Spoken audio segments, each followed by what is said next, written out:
सभी सम्मानीय अतिथियों से अनुरोध है कि कृपया अपने स्थान पर विराजमान हो।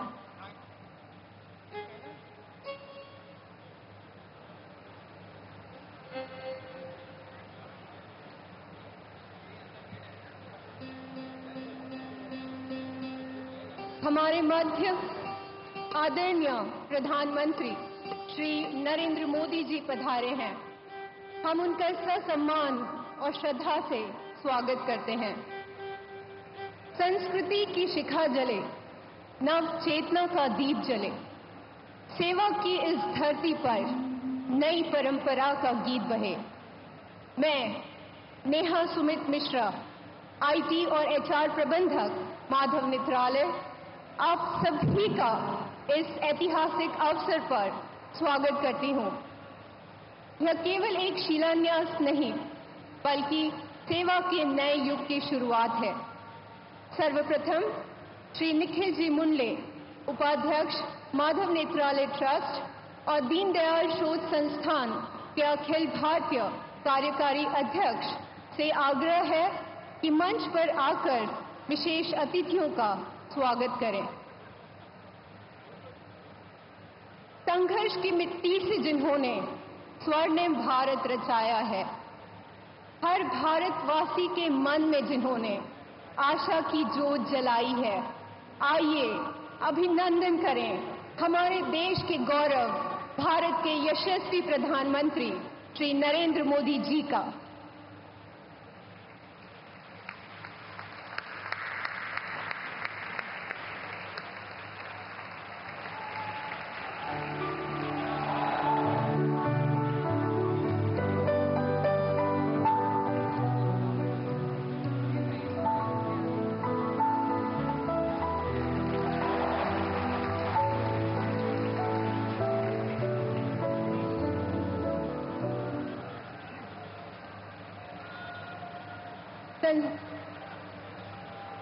संस्कार, समर्पण और संस्कृति की जोत जलाने वाले, राष्ट्र को एकता की माला में पिरोने वाले, आइए वंदन करें परम पूजनीय सरसंघचालक डॉक्टर मोहन जी भागवत का।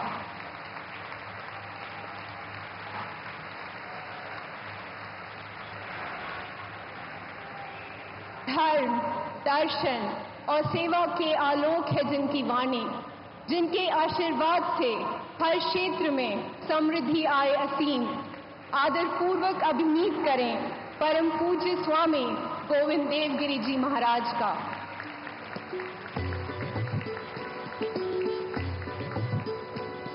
ज्ञान और भक्ति का संगम है जिनका वचन, जिनके प्रवचनों से मिलता है जीवन का अमृतमय संगम।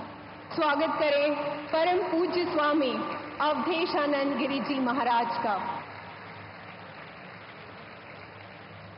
श्री निखिल जी मुंडले का हार्दिक आभार।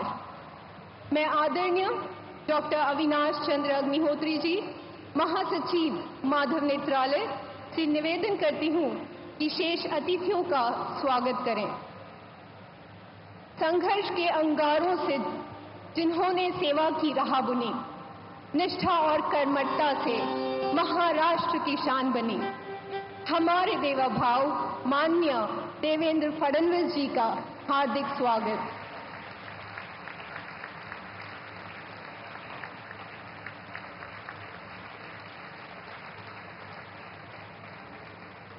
जो सड़कों से जोड़े दिलों को, जो निर्माण से बनाए भविष्य को, ऐसे कर्मवीर दूरदर्शी नेता माननीय नितिन गडकरी जी का हार्दिक स्वागत।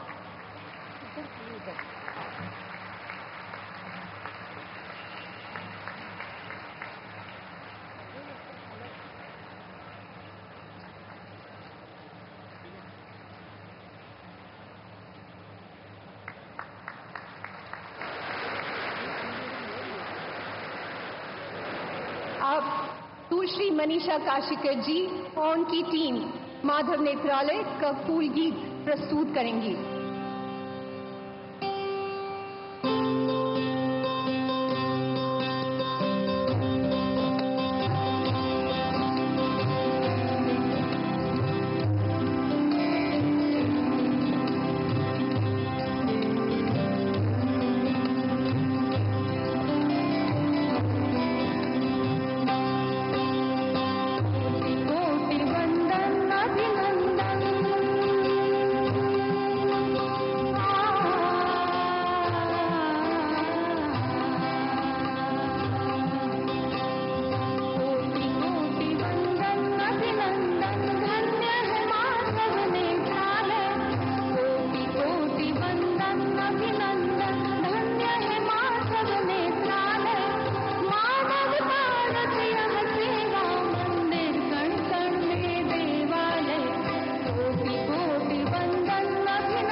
आपका हार्दिक धन्यवाद।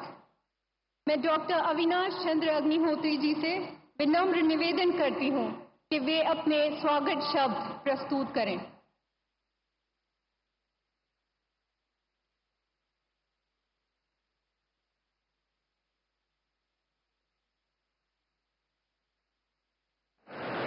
नमस्कार। हिंदू नववर्ष गुड़ी पड़वा के पावन पर्व पर परम पूज्य डॉक्टर केशवराव हेडगेवार जी का शुभ जन्म दिवस भी है तथा जिनके नाम पर इस प्रकल्प का शिलान्यास संपन्न हो रहा है, ऐसे परम पूजनीय द्वितीय सर संचालक श्रद्धेय माधवराव गोलवलकर जी, आप दोनों के चरणों में नमन करते हुए सबको मेरा सादर प्रणाम कर रहा हूं। मंच पर आसीन आदरणीय प्रधानमंत्री आत्मनिर्भर भारत के प्रणेता श्रद्धेय नरेंद्र भाई मोदी जी, परम पूज्य सर संचालक हमारे प्रेरणास्रोत एवं मार्गदर्शक डॉक्टर मोहन जी भागवत, चुना पीठाधीश्वर आचार्य महामंडेश्वर पूज्यपाद स्वामी अवधेशानंद गिरी जी महाराज, आचार्य महर्षि वेद व्यास प्रतिष्ठान पूज्य स्वामी गोविंद देव गिरी जी महाराज, माननीय मुख्यमंत्री निष्ठावान युवा नेता आदरणीय देवेंद्र जी फडणवीस, माननीय केंद्रीय मंत्री दृढ़ शक्ति के धनी आदरणीय नितिन जी गडकरी, माधव नेत्रालय की संकल्पना फरवरी 1995 में माधव नेत्रालय से प्रारंभ हुई तथा 2018 में गुड़ी पड़वा के पावन पर्व पर इसके सिटी सेंटर का शुभारंभ हुआ। जिस भूमि पर शिलान्यास समारोह संपन्न हो रहा है, ऐसी लगभग 6 एकड़ भूखंड पर 5 लाख वर्ग फीट से अधिक भवन निर्माण की योजना सुनिश्चित की गई है, जिसकी अनुमानित लागत लगभग 517 करोड़ रुपए है। यहां पर 14 ओपीडी, 14 मॉड्यूलर ऑपरेशन थिएटर, जिसमें विश्व स्तरीय आधुनिक उपकरणों का समावेश रहेगा। यहां पर नेत्र से संबंधित सभी रोग का परीक्षण व शल्य क्रिया की सुविधा के साथ दृष्टिबाधित पुनर्वसन केंद्र, शैक्षणिक व अनुसंधान के साथ कृत्रिम बुद्धिमत्ता, आर्टिफिशियल इंटेलिजेंस तथा आनुवांशिक जेनेटिक्स का भी समावेश रहेगा। सभी सुविधाओं तथा आधुनिक उपकरणों से सुसज्जित माधव नेत्रालय प्रियम सेंटर का अगले 3 वर्षों में पूरा करने का लक्ष्य निर्धारित किया गया है तथा इसका लोकार्पण दिन सोमवार 27 मार्च 2028 गुड़ी पड़वा को करने की महत्वाकांक्षी योजना है। ये पवित्र संकल्प आप सभी महानुभावों के सहयोग, मार्गदर्शन व आशीष से अवश्य पूर्ण प्राप्त करेगा, ऐसा हमारा विश्वास है। कृतज्ञता ज्ञापन। सर्वप्रथम मैं आदरणीय प्रधानमंत्री श्री नरेंद्र भाई मोदी जी के प्रति कृतज्ञता व्यक्त करता हूं, जिन्होंने अपने कर कमलों से इस प्रकल्प का शिलान्यास करने वाले हैं। परम पूजनीय सर संचालक डॉक्टर मोहन जी भागवत का मैं हार्दिक आभारी हूं, जिनके आशीर्वाद से सेवा प्रकल्प निरंतर आगे बढ़ रहा है। परम पूजनीय अवधेशानंद गिरी जी महाराज, परम पूजनीय स्वामी गोविंद देव गिरी जी महाराज, आदरणीय देवेंद्र जी फडणवीस, आदरणीय नितिन जी गडकरी, इस प्रकल्प के प्रणेता परम आदरणीय भैया जी जोशी, वंदनी विशांता कुमारी जी अक्का जी, प्रमुख संचालिका राष्ट्र सेवा समिति, आप सभी का हृदय से आभार व्यक्त करते हैं। आपने सदैव इस ट्रस्ट की संकल्पना को साकार करने में निरंतर मार्गदर्शन दिया है। इस ऐतिहासिक अवसर पर तमसोमा ज्योतिर्गमय नामक पुस्तक के लेखक माननीय शरद जी अग्निहोत्री का अभिनंदन एवं आभार। इसके साथ माधव नेत्रालय परिवार के सदस्यगण, द ब्लाइंड रिलीफ एसोसिएशन के पदाधिकारी, पत्रकार व मीडिया के समस्त बंधुवर, पुलिस विभाग नागपुर, नगर पालिका नागपुर, मेट्रो, विद्युत विभाग, यातायात इत्यादि के अधिकारी वर्ग, समर्पित कार्यकर्ताओं तथा इस आयोजन को सफलता पूर्वक संपन्न कराने में सहयोग देने वाले सभी श्रद्धेय महानुभावों का, जिन्होंने प्रत्यक्ष व परोक्ष रूप से इस आयोजन को संपन्न करने में योगदान किया है, उन सभी के प्रति सस्ने सादर आभार व्यक्त करता हूं। आज के इस समारोह में हमारे द्वारा कोई त्रुटि हुई हो, कृपया क्षमा करेंगे। आपको जानकर प्रसन्नता होगी कि वासुदेव नगर मेट्रो स्टेशन का नाम अब माधव नेत्रालय वासुदेव नगर मेट्रो स्टेशन हो गया है। इस महत्वपूर्ण निर्णय के लिए ट्रस्ट शासन का सदैव ऋणी रहेगा। माधव नेत्रालय चैरिटेबल ट्रस्ट के अध्यक्ष श्री सत्यनारायण जी नवाल एक आवश्यक कार्य होने के कारण यहाँ पर उपस्थित नहीं हो सके। हमारा ध्येय मंत्र है राष्ट्राय स्वाहा इदम राष्ट्राय इदम नमन। सब कुछ राष्ट्र को समर्पित है, ये मेरा नहीं, कुछ भी मेरा नहीं। इस विश्वास के साथ अपने शब्दों को विराम देता हूं। एक बार पुनः सभी को धन्यवाद।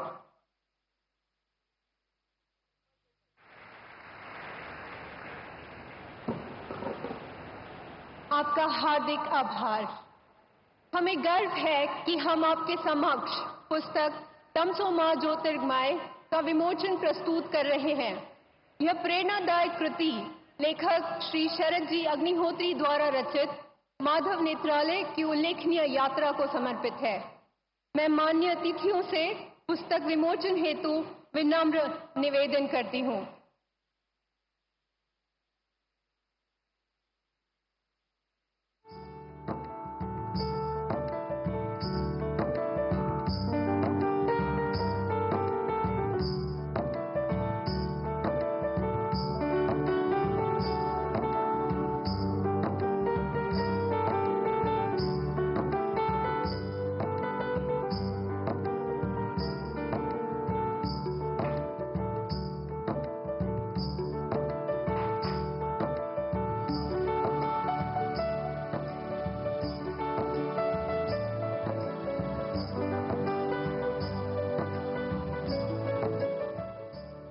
सभी अतिथियों का हृदय से आभार। मैं माननीय श्री देवेंद्र फडणवीस जी से निवेदन करती हूं कि वे हमें संबोधित करें।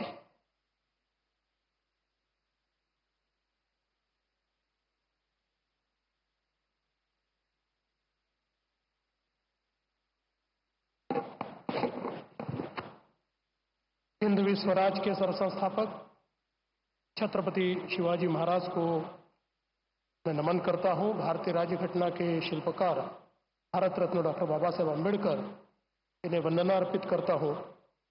आज के माधव नेत्रालय के इस भूमि पूजन कार्यक्रम में हमारे बीच उपस्थित अखिल विश्व में भारत का परचम लहराने वाले भारत के बहुत ही यशस्वी प्रधानमंत्री आदरणीय नरेंद्र भाई मोदी जी, हम सभी के प्रेरणा स्रोत परम पूजनीय सरसंघ चालक डॉक्टर मोहन जी भागवत, हम सभी के आदरणीय भारत सरकार के मंत्री श्री नितिन जी गडकरी, मंच पर उपस्थित आशीर्वाद स्वरूप स्वामी गोविंद देव गिरी जी महाराज, आचार्य महर्षि वेदव्यास प्रतिष्ठान, स्वामी अवधेशानंद गिरी जी महाराज, पीठाधीश्वर जूना अखाड़ा, डॉक्टर अविनाश जी अग्निहोत्री, उपस्थित सभी महानुभाव, बहनों और भाइयों, सबसे पहले आप सभी को वर्ष प्रतिपदा की, नूतन वर्ष की मैं बहुत बहुत शुभकामनाएं देता हूं। और साथ साथ आज आद्य सरसंघ चालक परम पूजनीय डॉक्टर हेडगेवार जी, इनकी जयंती के निमित्त से उन्हें भी शत शत नमन करता हूं। हम सभी के लिए यह बहुत ही हर्ष की बात है कि माधव नेत्रालय का आज भूमि पूजन हो रहा है। पिछले कई वर्षों से माधव नेत्र पीढ़ी कार्य कर रही है और कई लोगों के जीवन में प्रकाश लाने का काम इस माधव नेत्र पीढ़ी के माध्यम से लगातार किया गया है। हम सभी लोग जानते हैं कि दृष्टि ये ईश्वर ने दी हुई सबसे बड़ी सौगात है और दृष्टिहीनों को दृष्टि देना, इससे और बड़ी कोई भी सेवा नहीं हो सकती। और हमारे स्वयंसेवकों ने पिछले 30 वर्षों से निरंतर ये सेवा जारी रखी है और इसमें लगातार इजाफा भी हो रहा है। जैसा हम जानते हैं कि आज देश के अंदर बहुत बड़े पैमाने पर नेत्र सेवा में कार्य की आवश्यकता है और विशेष रूप से अब जब बहुत बड़े पैमाने पर नेत्रदान होने लगा है, लोग केवल संकल्प नहीं लेते तो अपना नेत्रदान भी करते हैं। ऐसे समय ये बहुत आवश्यक है कि इस प्रकार की संस्थाएं हमारे देश में और प्रदेश में खड़ी हो। और मैं ऐसा मानता हूं कि माधव नेत्रालय ये केवल नागपुर, विदर्भ या महाराष्ट्र के लिए नहीं है, तो पूरे मध्य भारत के लिए एक बहुत महत्वपूर्ण संस्था होने वाली है, जिसके कारण कई लोगों को दृष्टि दोष से मुक्ति मिलेगी, कई लोगों को दृष्टि मिलेगी, कई लोगों को ये जो भगवान ने दिया हुआ आशीर्वाद है ये प्राप्त हो पाएगा। मैं इसीलिए माधव नेत्रालय के सभी संचालकों को बहुत बहुत शुभकामनाएं देता हूं। ये ईश्वर का कार्य आपने हाथ में लिया है, इसलिए इसको निश्चित रूप से पूरा करते हुए सेवा का ये कार्य अविरत चलता रहेगा, ऐसी शुभकामनाएं देता हूं। और इस अच्छे कार्य में मुझे भी आपने सम्मिलित किया, इसलिए आपका बहुत बहुत आभार व्यक्त करता हूं। फिर एक बार हम सभी की ओर से हमारे भारत सरकार के प्रधानमंत्री और अखिल विश्व में जो सर्वाधिक लोकप्रिय नेता है, ऐसे हमारे नरेंद्र भाई मोदी जी का आप सभी की ओर से बहुत बहुत स्वागत करता हूं, अभिनंदन करता हूं और अपने शब्दों को विराम देता हूं। धन्यवाद। जय हिंद, जय महाराष्ट्र।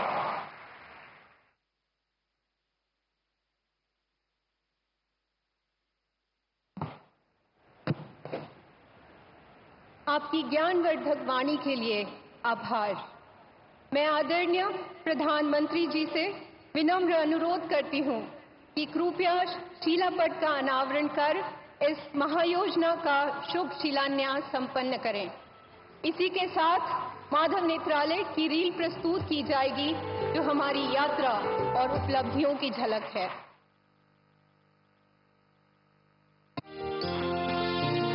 सर्वेन्द्रियाणाम नयनम प्रधानम। नेत्र सभी इंद्रिय में सबसे प्रमुख इंद्रिय है। संकल्प से सिद्धि की सेवा यात्रा में राष्ट्रीय स्वयंसेवक संघ के चतुर्थ सरसंघचालक परम पूजनीय प्रोफेसर राजेंद्र सिंह जी के स्नेहयुक्त मार्गदर्शन से सभी महानुभावों के दृढ़ संकल्प से राष्ट्रीय स्वयंसेवक संघ के द्वितीय सरसंघचालक परम पूजनीय माधवराव सदाशिवराव गोलवलकर उपाख्य श्री गुरु जी की पावन स्मृति में उनके जन्म दिवस 25 फरवरी 1995 को नेत्र पेढ़ी का कार्य सुचारू रूप से आरंभ हुआ। कुछ वर्षों के उपरांत जिसका नामकरण हुआ माधव नेत्रालय। 18 मार्च 2018 गुड़ी पाड़वा के शुभ मुहूर्त पर माधव नेत्रालय सिटी सेंटर का विधिवत लोकार्पण राष्ट्रीय स्वयंसेवक संघ के परम पूजनीय सरसंघचालक डॉक्टर मोहन भागवत जी के शुभ कर कमलों द्वारा किया गया। आज यहाँ पर 4 आउट पेशेंट डिपार्टमेंट अर्थात ओपीडी तथा 4 मॉड्यूलर ऑपरेशन थिएटर अर्थात ओटी अंतर्राष्ट्रीय सभी उच्च मानकों को ध्यान में रखकर बनाए गए हैं, जिसमें फेम्टोलेसिक ओटी भी शामिल है। पहले मेरे को मोतिया बिंदु का प्रॉब्लम था। पूरा कोई अगर पढ़ने जाओ, कोई काम करने जाओ तो जरा मन नहीं लगता था, सब धुंधला धुंधला नजर आता था। ऑपरेशन के बाद अब सब फिट लग रहा, अभी कोई दिक्कत नहीं है, दिखता भी है अच्छा। अब मैं अपना काम कर सकता हूँ, इसलिए मैं ये माधव नेत्रालय का ऋणी हूँ, आभारी हूँ। ये 4 मंजिला भवन अत्याधुनिक उपकरणों से सुसज्जित है तथा नेत्र चिकित्सा के लिए परिपूर्ण है। सामान्य नेत्र परीक्षण एवं उपचार, मोतिया बिंदु ऑपरेशन, कॉर्निया, बाल नेत्र चिकित्सा, नेत्र रोग एवं भंगापन, ग्लूकोमा, अल्पदृष्टि क्लिनिक, सुसज्जित नेत्र बैंक यहाँ उपलब्ध है। यहाँ आने वाले नेत्र रोगियों को 70% से अधिक नेत्र चिकित्सा में सुविधा दी जाती है।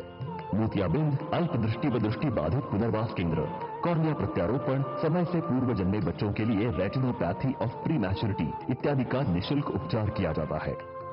मैं आंखों से बराबर पहले दिख नहीं रहा था तो मैं गिर जाती थी, इधर उधर थपड़ रही थी कि मैं कहाँ हो। इस मेरे को बहुत परेशानी थी। आप ऑपरेशन किए तो मुझे बहुत अच्छा लग रहा है और मेरे आंखों को भी दिख रहा है। बहुत ही अच्छे देखभाल किए और बहुत अच्छा ऑपरेशन किए। भविष्य में नागपुर वैद्यकीय सेवाओं का केंद्र होगा। उस समय नेत्र सेवा क्षेत्र में सक्षमता से अपना योगदान देने हेतु माधव नेत्रालय ने अब अपने नूतन द्वितीय सेवा प्रकल्प की ओर अपना पहला कदम बढ़ाया है। नागपुर के हीना रोड पर स्थित भव्य नेत्र चिकित्सालय के नए वास्तु का सपना साकार करने हेतु प्रयास शुरू किया है। 5.83 एकड़ में फैले 5 लाख स्क्वायर फीट में तैयार हो रहे इस अत्याधुनिक चिकित्सालय में कई आधुनिक उपचार पद्धतियों के साथ विशेषज्ञ डॉक्टर एवं वैद्यकीय कर्मी नेत्र रोगियों के जीवन में नई रोशनी का प्रकाश लाएंगे। मध्य भारत में उत्कृष्ट केंद्र बनाने की दृष्टि से इस नए चिकित्सालय के निर्माण की महत्वाकांक्षी योजना है, जिसकी अनुमानित लागत 517 करोड़ रुपए है। इस नेत्र चिकित्सालय में उन्नत नेत्र बैंक, 14 ओपीडी एवं 14 मॉड्यूलर ओटी, अत्याधुनिक उपकरणों से सुसज्जित अनेक सुविधाएं यहां प्रदान की जाएंगी। इस प्रकल्प का शिलान्यास आज प्रधानमंत्री माननीय नरेंद्र भाई मोदी जी के कर कमलों द्वारा हो रहा है।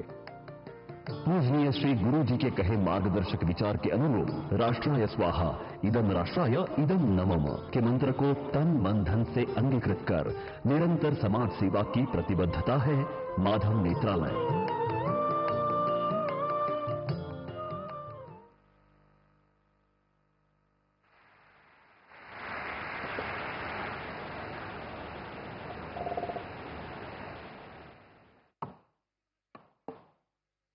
अब मैं श्रद्धेय डॉक्टर मोहन जी भागवत से आशीर्वचन हेतु विनम्र आग्रह करती हूँ।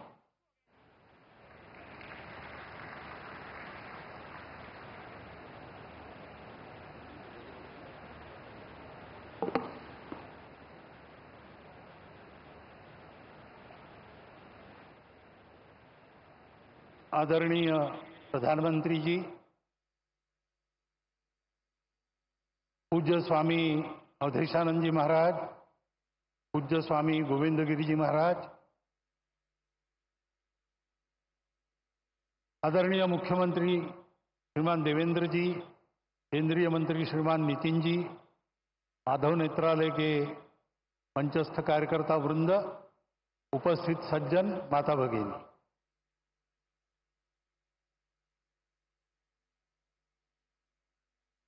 आज योग है। डॉक्टर साहब का जन्मदिन, वर्ष प्रतिपदा का सुमुहूर्त, डॉक्टर साहब जन्मे वो रविवार ही था। उनके बाद जिन्होंने संघ की बागडोर संभाली, पूजनीय श्री गुरु जी, उनके नाम का प्रकल्प और प्रधानमंत्री जी का यहां पर उपस्थित होना,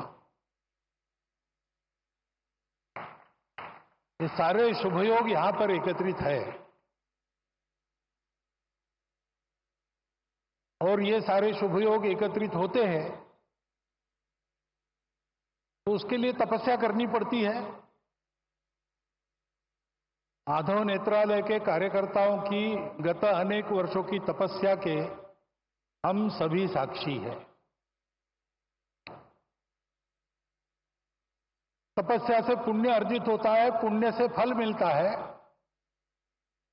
लेकिन वो फल अपने लिए न रखते हुए उसका विनियोग भी लोक कल्याण के लिए ही करना, इस वृत्ति से वो तपस्या आगे चलती है और वैसी ही चल रही है। क्योंकि इसके पीछे जो प्रेरणा है वो प्रेरणा संघ विचार की प्रेरणा है। संघ विचार की प्रेरणा ने वो प्रेरणा स्वार्थ की प्रेरणा तो नहीं ही है, भय या प्रतिक्रिया की भी प्रेरणा नहीं है, न कोई मजबूरी है। शुद्ध सात्विक प्रेम, यही वह प्रेरणा है। अपना समाज है, अपने समाज में दृष्टिहीनों के उपचार सबके पास जाए, सबको मिले, ये एक समस्या बनी रहे, ये समाज को शोभा नहीं देता। ये समाज मेरा है, इसलिए मेरा जो भी सामर्थ्य है वो लेके मैं इस समस्या के लिए जो कुछ कर सकता हूं करूंगा, करते रहूंगा, प्रामाणिकता से, निस्वार्थ बुद्धि से, तन मन धन पूर्वक। सब क्षेत्रों में संघ के स्वयंसेवक जो कार्यरत है, इसी प्रेरणा से कार्यरत है। रामटेक की यात्रा में 1926 में यात्रा के सुव्यवस्थापन के लिए स्वयंसेवकों ने जो काम किया, वह भी इसी प्रेरणा से किया और आज इतने सारे क्षेत्रों में सेवा चल रही है। छोटे बड़े प्रकल्प उपक्रम सब मिलाकर 1.5 लाख के ऊपर समाज के लिए काम चलते हैं स्वयंसेवकों के, इसी प्रेरणा से चले हैं। यही प्रेरणा है वो स्वयंसेवकों को अपने लिए कुछ न चाहते हुए सबके लिए कष्ट करने की प्रेरणा देती है। बदले में कुछ भी नहीं चाहते, करते जाते हैं। ऐसी लंबी यात्रा के कारण समाज ने देखा परखा संघ के स्वयंसेवकों को और मान लिया। उसके फलस्वरूप अनुकूलता भी आई, बाधा भी दूर हुई, आगे बढ़ रहे हैं स्वयंसेवक, लेकिन ध्येय की वही दृष्टि कायम है। और ये सारे सेवा के काम दया भाव से नहीं चलते। एक तो समाज के प्रति प्रेम है और दूसरे तो वास्तव में समाज में सबको ही दृष्टि देनी है। चर्म चक्षुओं की दृष्टि से संपन्न या उससे रहित ऐसे समाज के लोग 2 प्रकार के हैं। लेकिन सदा सर्वदा जीवन में जो दृष्टि आवश्यक होती है, जीवन में हमको जो कुछ मिला है परिस्थिति के रूप में, उस परिस्थिति का अधिकतम उत्कृष्ट उपयोग करते हुए अपने जीवन को सार्थक बनाना, अपने जीवन को निरामय बनाना, अपने जीवन को स्वस्थ बनाना, ये सारा करने के लिए जो जीवन की दृष्टि चाहिए, वो जीवन की दृष्टि ही है। और उस जीवन के दृष्टि का सारा उसमें वर्णन है सेवा। एकांत में आत्मसाधना, लोकांत में परोपकार, ऐसा जीवन सूत्र हमारी परंपरा में है। संघ के संदर्भ में कहेंगे तो 1 घंटा शाखा में स्वयं का विकास और 23 घंटा उस विकास का उपयोग समाज के भलाई के लिए, यही वह दृष्टि है। और वह दृष्टि देने के लिए ये सारे काम चलते हैं। ये सारे काम इसी दृष्टि से चलते हैं, इसलिए उत्तम चलते हैं। और ऐसे ही उत्तम चलते रहेंगे। अनुकूलता पाने के बाद भी, साधन संपन्नता होने के बाद भी करने वालों का भाव यही रहेगा, तब उस साधनों का उपयोग भी अच्छी तरह होकर समाज लाभान्वित होगा। केवल लाभान्वित नहीं होगा, समाज विश्व को लाभान्वित करने के लिए योग्य बनेगा और विश्व के जीवन में अपनी भूमिका को ठीक से अदा करेगा। इन सारे सेवा कार्यों से यही हो, इस इच्छा से स्वयंसेवक काम कर रहे। उसमें से एक यह माधव नेत्रालय का काम है। आज वर्ष प्रतिभागिता के दिन उनको सब प्रकार की शुभेच्छा मैं देता हूं, आपको भी देता हूं।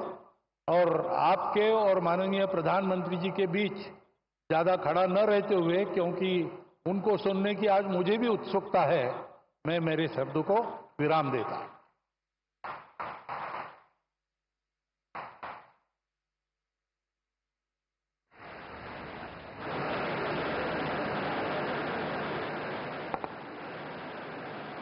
आपके प्रेरणादायक संदेश के लिए सादर नमन। आदरणीय प्रधानमंत्री जी, आपसे अनुरोध है कि अपने बहुमूल्य शब्दों से हमें आशीर्वाद दें।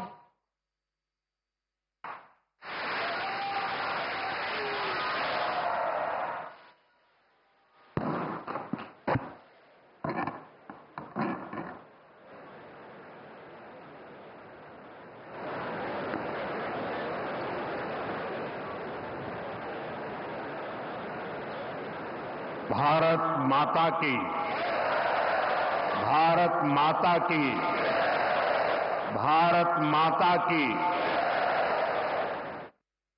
गुढीपाडव्याच्या आणि नवीन वर्षाच्या आपल्या सर्वांना अतिशय मनपूर्वक शुभेच्छा।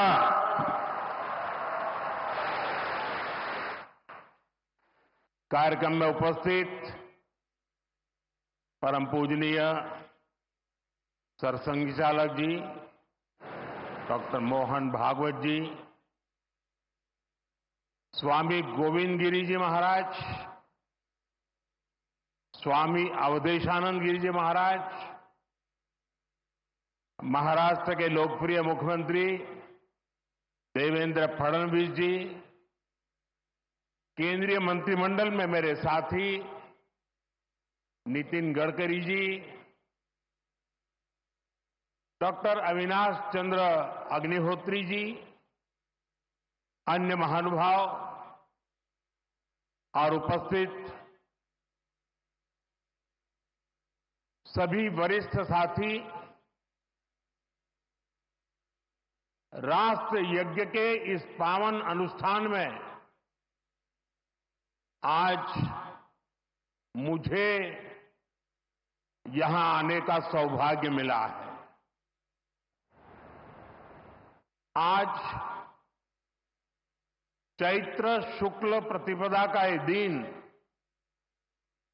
बहुत विशेष है।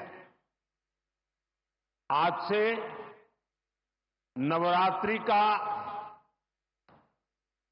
पवित्र पर्व शुरू हो रहा है। देश के अलग अलग कोनों में आज गुड़ी पड़वा, उगादी और नवरेह का त्योहार भी मनाया जा रहा है। आज भगवान झूलेलाल जी और गुरु अंगद देव जी का अवतरण दिवस भी है। ये हमारे प्रेरणा पुंज परम पूजनीय डॉक्टर साहब की जयंती का भी अवसर है और इसी साल राष्ट्रीय स्वयंसेवक संघ की गौरवशाली यात्रा का 100 वर्ष भी पूरे हो रहे हैं।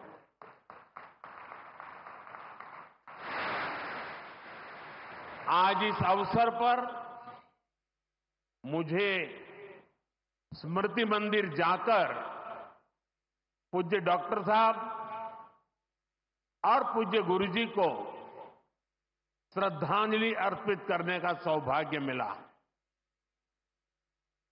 साथियों, इसी कालखंड में हमने हमारे संविधान के 75 वर्ष का उत्सव भी मनाया है।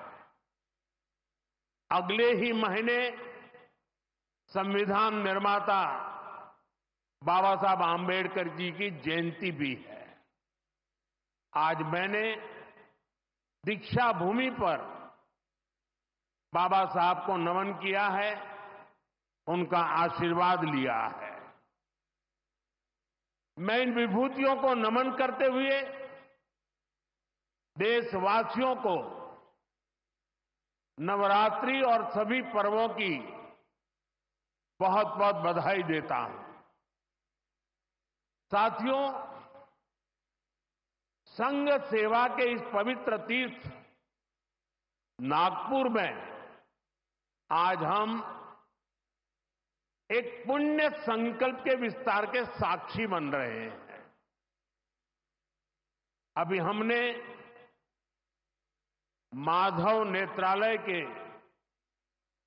कुल गीत में सुना, अध्यात्म ज्ञान गौरव गुरुता का ये अद्भुत विद्यालय, मानवता रत यह सेवा मंदिर, कण कण में देवालय। माधव नेत्रालय एक ऐसा संस्थान है जो अनेक दशकों से पूज्य गुरु जी के आदर्शों पर लाखों लोगों की सेवा कर रहा है। लोगों के जीवन में रोशनी लौटी है। आज उसके नए परिसर का शिलान्यास हुआ है। अब इस नए परिसर के बाद इन सेवा कार्यों को और ज्यादा गति मिलेगी। इससे हजारों नए लोगों के जीवन में प्रकाश फैलेगा, उनके जीवन का अंधकार भी दूर होगा। मैं इस सेवा कार्य के लिए माधव नेत्रालय से जुड़े सभी लोगों को उनके कार्य की, उनके सेवा भाव की सराहना करता हूं और मेरी तरफ से अनेक अनेक शुभकामनाएं देता हूं। साथियों, लाल किले से मैंने सबके प्रयास की बात कही थी। आज स्वास्थ्य के क्षेत्र में देश जिस तरह काम कर रहा है, माधव नेत्रालय उन प्रयासों को बढ़ा रहा है। देश के सभी नागरिकों को बेहतर स्वास्थ्य सुविधाएं मिले, यह हमारी प्राथमिकता है। देश में गरीब से गरीब को भी अच्छे से अच्छा इलाज मिले, कोई भी देशवासी जीवन जीने की गरिमा से वंचित न रहे। अपना जीवन देश के लिए दे चुके बुजुर्गों को इलाज की चिंता उनको सताती न रहे, उस परिस्थिति में उनको जीना न पड़े। और ये सरकार की नीति है। और इसलिए आयुष्मान भारत के कारण आज करोड़ों लोगों को मुफ्त इलाज की सुविधा मिल रही है। हजारों जन औषधि केंद्र देश के गरीबों को, मध्यम वर्गीय परिवारों को सस्ती दवाएं दे रहे हैं। इन दिनों देश में करीब 1,000 डायलिसिस सेंटर जो मुफ्त में डायलिसिस की सेवा का एक यज्ञ चला रहे हैं। इससे देशवासियों के हजारों करोड़ रुपए बच रहे हैं, उनको स्वास्थ्य लाभ हो रहा है। बीते 10 साल में गांवों में लाखों आयुष्मान आरोग्य मंदिर बने हैं, जहां से लोगों को देश के सर्वश्रेष्ठ डॉक्टरों से टेली मेडिसिन से कंसल्टेशन मिलता है, प्राथमिक इलाज मिलता है और आगे के लिए सहायता होती है। उन्हें रोगों की जांच के लिए सैकड़ों किलोमीटर दूर नहीं जाना पड़ रहा। साथियों, हमने न सिर्फ मेडिकल कॉलेजों की संख्या में 2 गुना वृद्धि की है, लेकिन हमने देश में ऑपरेशनल एम्स की संख्या भी 3 गुना बढ़ाई है। देश में मेडिकल सीट्स भी 2 गुनी हुई है।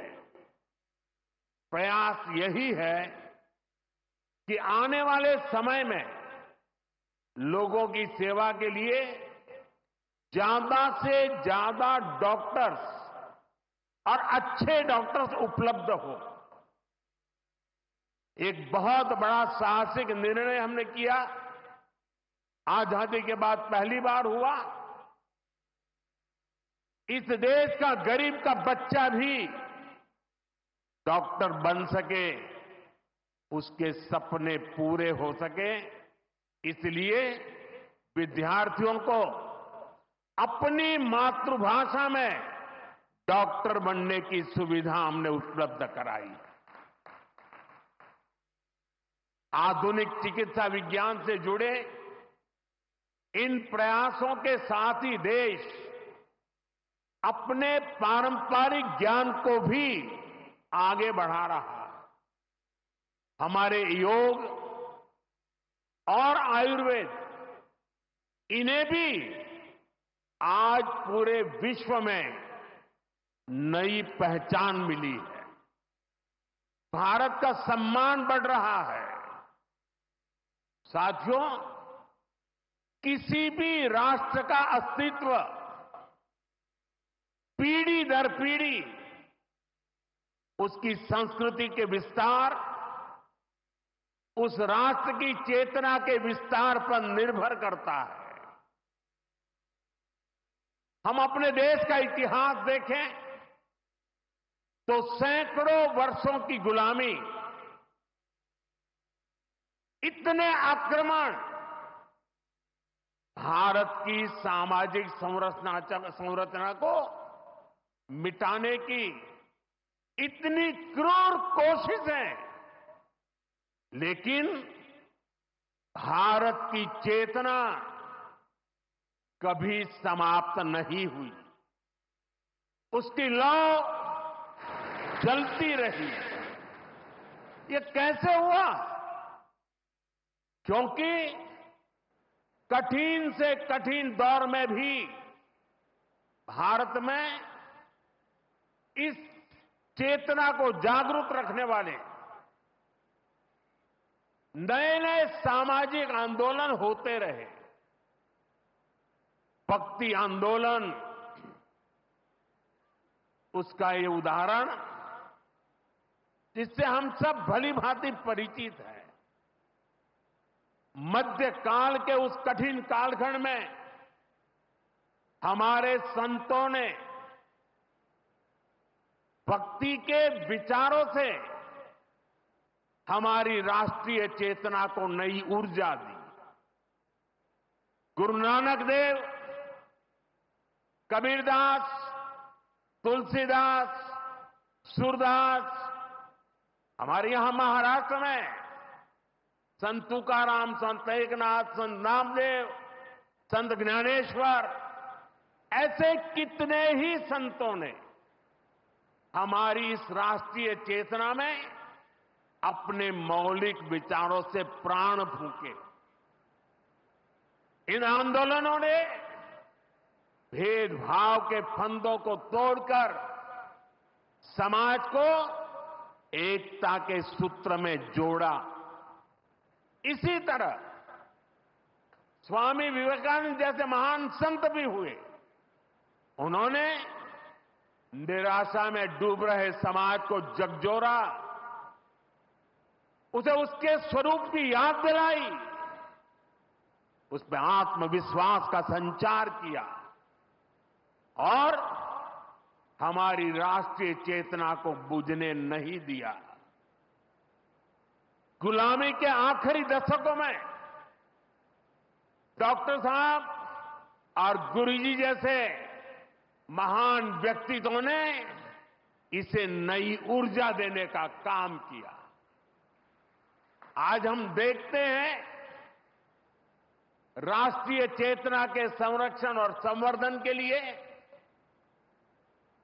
जो विचार बीज 100 साल पहले बोया गया, वो महान वटवृक्ष के रूप में आज दुनिया के सामने है। सिद्धांत और आदर्श इस वटवृक्ष को ऊंचाई देते हैं।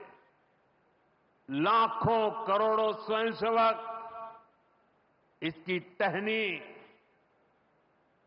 ये कोई साधारण वटवृक्ष नहीं, राष्ट्रीय स्वयंसेवक संघ भारत की अमर संस्कृति का आधुनिक अक्षय वट है। ये अक्षय वट आज भारतीय संस्कृति को, हमारे राष्ट्र की चेतना को निरंतर ऊर्जावान बना रहा है। साथियों, आज जब हम माधव नेत्रालय के नए परिसर का काम शुरू कर रहे हैं तो दृष्टि की बात स्वाभाविक है। हमारे जीवन में दृष्टि ही हमें दिशा देती है। इसलिए वेदों में भी कामना की गई है, पश्चिम शरदः शतम, अर्थात हम 100 वर्ष तक देखें। ये दृष्टि आंखों की यानी बाह्य दृष्टि भी होनी चाहिए और अंतःदृष्टि भी होनी चाहिए। जब अंतःदृष्टि की बात करते हैं तो विदर्भ के महान संत श्री गुलाबराव महाराज जी का स्मरण भी होना स्वाभाविक है। उन्हें प्रज्ञाचक्षु कहा जाता था। बहुत कम आयु में ही उनको आंखों से दिखाई देना बंद हो गया था, लेकिन फिर भी उन्होंने अनेकों पुस्तकें लिखी थी। और अब कोई भी पूछ सकता है कि जब आंखों से दिखाई नहीं देता है तो उसके बावजूद भी कोई इतने ग्रंथ कैसे लिख सकता था? इसका उत्तर यह है कि उनके पास भले ही नेत्र नहीं थे, लेकिन दृष्टि थी। ये दृष्टि बोध से आती है, विवेक से प्रकट होती है। ये दृष्टि व्यक्ति के साथ ही समाज की को भी बहुत शक्ति देती है। हमारा राष्ट्रीय स्वयंसेवक संघ भी एक ऐसा संस्कार यज्ञ है जो अंतःदृष्टि और बाह्य दृष्टि दोनों के लिए काम कर रहा है। बाह्य दृष्टि के रूप में हम माधव नेत्रालय को देखते हैं और अंतर्दृष्टि ने संघ को सेवा का पर्याय बना दिया है। साथियों, हमारे यहां कहा गया है, परोपकाराय फलन्ति वृक्षाः, परोपकाराय वहन्ति नद्या, परोपकाराय दुहन्ति गावः, परोपकारार्थमिदं शरीरम। हमारा शरीर परोपकार के लिए ही है, सेवा के लिए ही है। और जब ये सेवा संस्कारों में आ जाती है तो सेवा ही साधना बन जाती है। यही साधना तो हर एक स्वयंसेवक के जीवन की प्राणवायु होती है। ये सेवा संस्कार, ये साधना, ये प्राणवायु पीढ़ी दर पीढ़ी हर स्वयंसेवक को तप तपस्या के लिए प्रेरित कर रही है। ये सेवा साधना हर स्वयंसेवक को निरंतर गतिमान रखती है, उसे कभी थकने नहीं देती, कभी रुकने नहीं देती। पूज्य गुरुजी अक्सर कहा करते थे, जीवन की अवधि का नहीं, उसके उपयोगिता का महत्व होता है। हम देव से देश और राम से राष्ट्र के जीवन मंत्र लेकर के चले हैं, अपना कर्तव्य निभाते चलते हैं। और इसलिए हम देखते हैं, बड़ा छोटा कैसा भी काम हो, कोई भी कार्य क्षेत्र हो, सीमावर्ती गांव हो, पहाड़ी क्षेत्र हो, वन क्षेत्र हो, संघ के स्वयंसेवक निस्वार्थ भाव से कार्य करते रहते हैं। कहीं कोई वनवासी कल्याण आश्रम के कामों को उसको अपना ध्येय बना करके जुटा हुआ है, कहीं कोई एकल विद्यालय के माध्यम से आदिवासी बच्चों को पढ़ा रहा है, कहीं कोई सांस्कृतिक जागरण के मिशन में लगा हुआ है, कहीं कोई सेवा भारती से जुड़कर गरीबों वंचितों की सेवा कर रहा है। अभी हमने प्रयाग में महाकुंभ में देखा, वहां नेत्र कुंभ में कैसे स्वयंसेवकों ने लाखों लोगों की मदद की। यानी जहां सेवा कार्य वहां स्वयंसेवक। कहीं कोई आपदा आ जाए, बाढ़ की तबाही हो या भूकंप की विभीषिका हो, स्वयंसेवक एक अनुशासित सिपाही की तरह तुरंत मौके पर पहुंचते हैं। कोई अपनी परेशानी नहीं देखता, अपनी पीड़ा नहीं देखता, बस सेवा भावना से हम काम में जुट जाते हैं।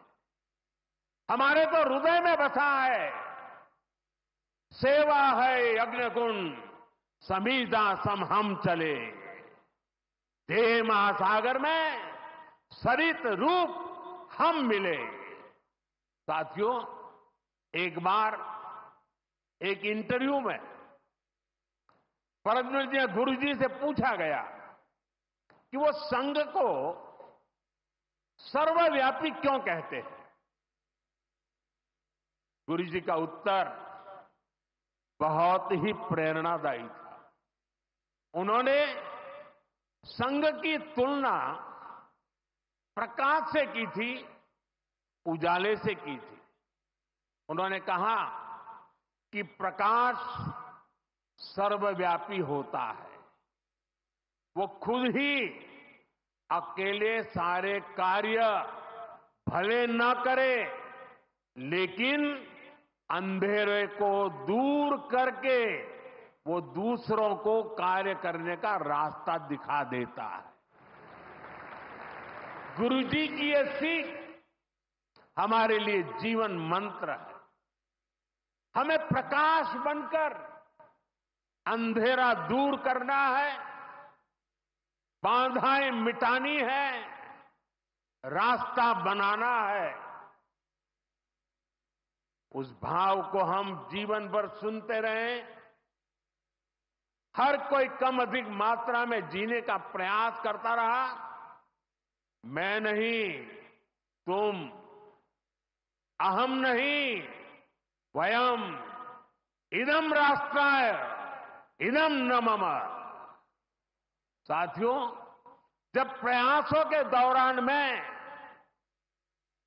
जब मैं नहीं, हम का ध्यान होता है, जब राष्ट्र प्रथम की भावना सर्वोपरि होती है, जब नीतियों में, निर्णयों में देश के लोगों का हित ही सबसे बड़ा होता है, तो सर्वत्र उसका प्रभाव भी और प्रकाश भी नजर आता है। विकसित भारत के लिए सबसे जरूरी है कि हम उन बेड़ियों को तोड़े जिनमें देश उलझा हुआ था। आज हम देख रहे हैं भारत कैसे गुलामी की मानसिकता को छोड़कर आगे बढ़ रहा है। गुलामी की निशानियों को जिस हीन भावना में 70 वर्षों से डोया जा रहा था, उनकी जगह अब राष्ट्रीय गौरव के नए अध्याय लिखे जा रहे हैं।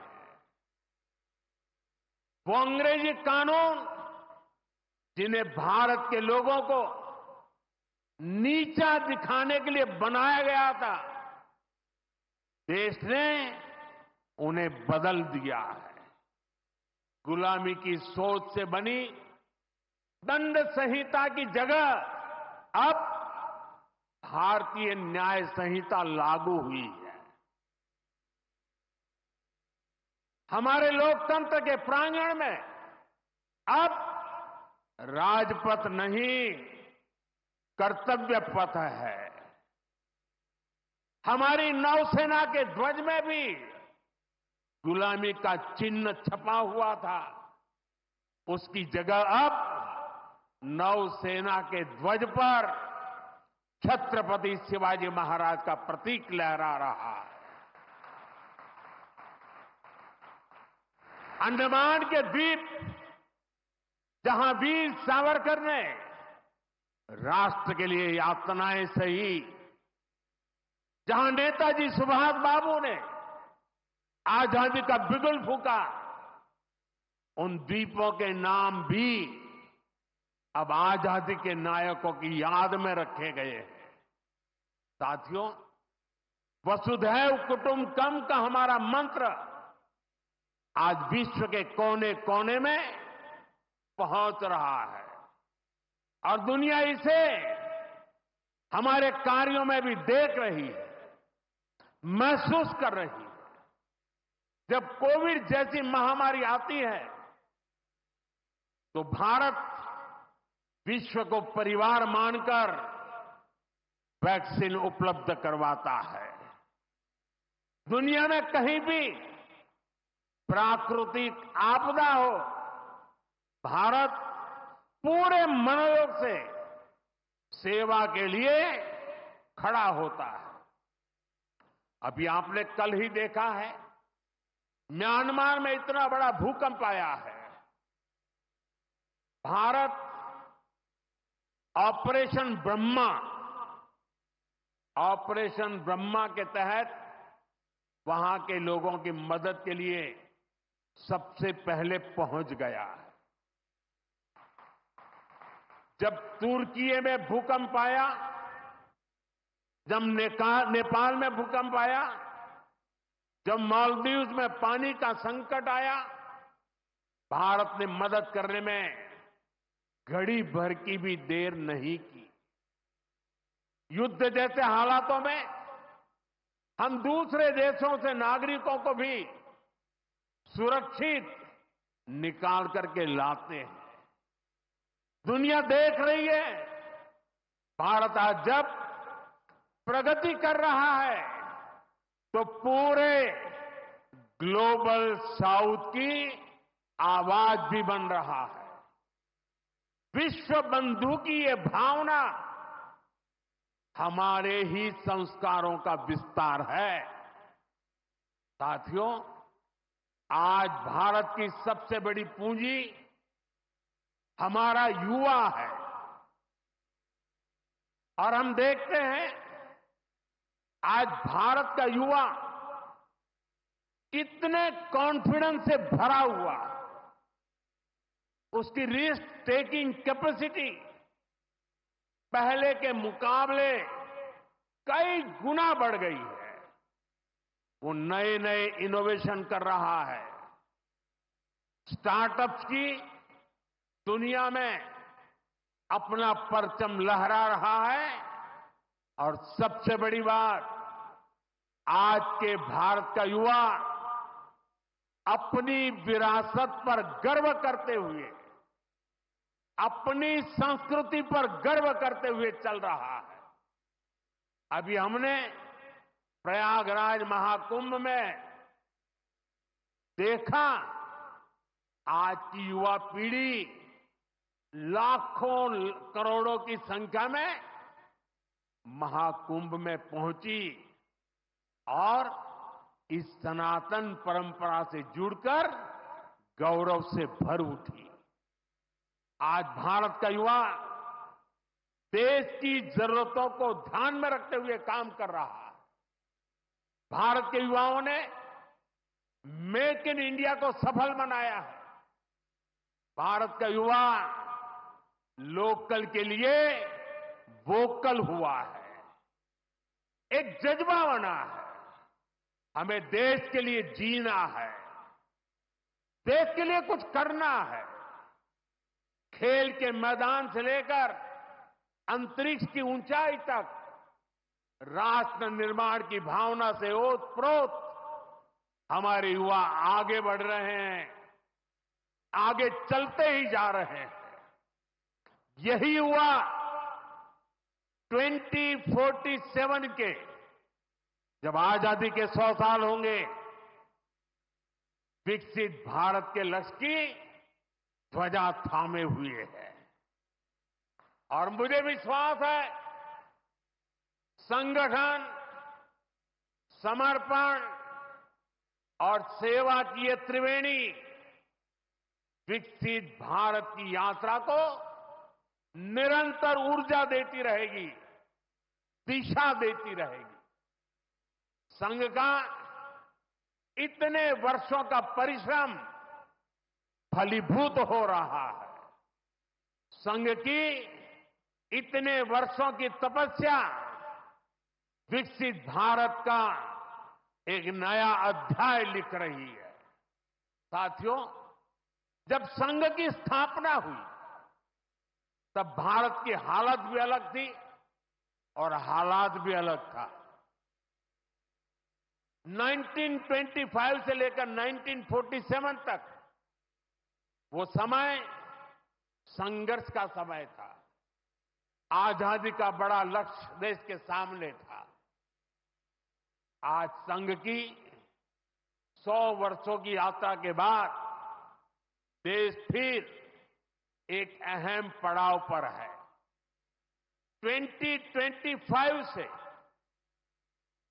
2047 तक ये महत्वपूर्ण कालखंड, इस कालखंड में एक बार फिर बड़े लक्ष्य हमारे सामने। कभी पूज्य गुरुजी ने एक पत्र में लिखा था, मैं अपने भव्य राष्ट्र प्रसाद की नींव में एक छोटा सा पत्थर बनकर रहना चाहता हूं। हमें सेवा के अपने संकल्प को हमेशा प्रज्वलित रखना है। हमें अपने परिश्रम को बनाए रखना है। हमें विकसित भारत के स्वप्न को साकार करना है। और जैसा मैंने अयोध्या में प्रभु श्री राम के मंदिर के नवनिर्माण पर कहा था, हमें अगले 1000 वर्षों के सशक्त भारत की नींव भी रखनी है। मुझे विश्वास है, पूज्य डॉक्टर साहब, पूज्य गुरुजी जैसी विभूतियों का मार्गदर्शन हमें निरंतर सामर्थ्य देगा। हम विकसित भारत के संकल्प को पूरा करेंगे। हम अपनी पीढ़ियों के बलिदान को सार्थक करके रहेंगे। इसी संकल्प के साथ आप सभी को एक बार फिर इस मंगलमय नववर्ष की अनेक अनेक शुभकामनाएं। बहुत बहुत धन्यवाद।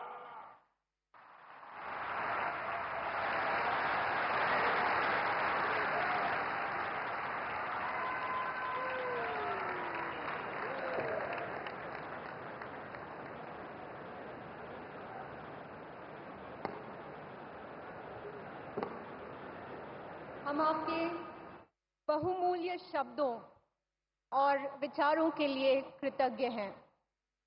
आइए हम सब मिलकर शांति मंत्र का उच्चारण करें और विश्व में शांति, समृद्धि एवं सद्भावना की कामना करें।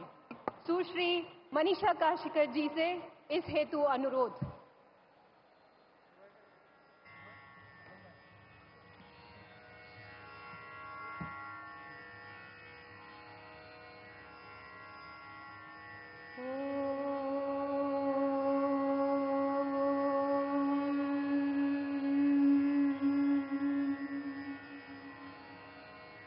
सर्वे भवन्तु सुखिनः,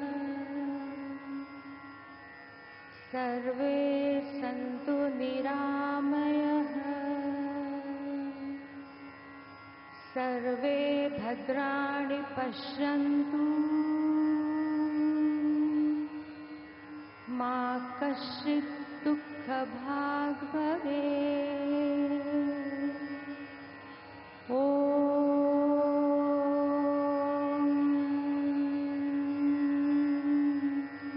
शांति शांति शांति।